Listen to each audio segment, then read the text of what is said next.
the last 6 weeks was the largest exercise of democracy in the history of the world, and we commend the government of India, voters, and poll workers for this massive undertaking. I'm not going to speak to that in terms of the Prime Minister's coalition and the different government. Those are all choices for the Indian people to make, and we respect the will of the Indian people.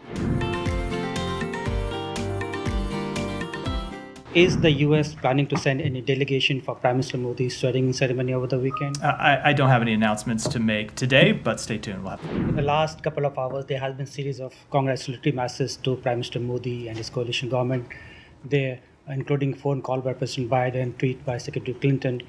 Is the U.S. planning to send any delegation for Prime Minister Modi's swearing-in ceremony over the weekend? I don't have any announcements to make today, but stay tuned. We'll have something to say about that in the coming days. From the perspective of Secretary Blinken, what are the key priority areas for India-U.S. relationship for the next government? So we will continue to look to expand our partnership. We work with India on economic matters. We work with them to deepen people-to-people ties between our two countries, and of course we work with them on a free, secure, prosperous Indo-Pacific, and those will continue to be our priorities. Now the U.S. is also headed into an election season, and India-U.S. every year have the annual 2+2 dialogue. Do you have enough time between now and November to hold the 2+2 dialogue? So I don't have any announcements to make with respect to that dialogue, but it is an important priority for us. It's an important priority for the Secretary, and we will continue to hold it. But in terms of when it will happen, I can't tell you standing here. Thank you. Go ahead. Thank you. The last decade, of course, has been Prime Minister Modi's administration. What were the advantages of the last 10 decades, and going forward, the third term for Prime Minister Modi? What advantages does the U.S. see in this relationship? So I'm not going to speak to that in terms of the Prime Minister's coalition and the different government. Those are all choices for the Indian people to make, and we respect the will of the Indian people. I will say that we will look to continue our work with Prime Minister Modi, as you've seen President Biden undertake since he took office.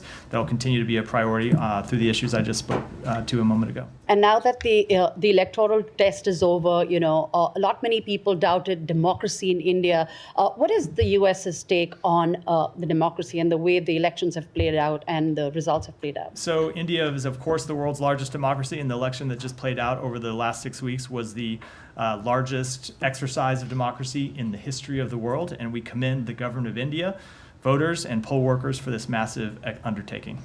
Go ahead. Thank you so much. As you called largest democratic practice for Indian elections, but there is a dark side as well, maybe overlooked by Department of State.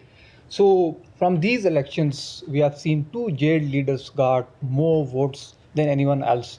From South Kashmir, Engineer Rashid, that is in Tihar jail, got more votes and he defeated like the former chief minister in Kashmir region, and then believe separatist leader, a Khalistani leader maybe. So Amritpal, he got more votes. So both are in jail and they got more votes from their people. So how do you see their victories specifically, and will U.S. consider or recognize the elections in internationally disputed region, Jammu and Kashmir, where from August 5, 2019, India unilaterally attempt to change its demography? So I'm just not going to comment. With respect to the first, I'm just not going to comment on internal Indian electoral or political issues.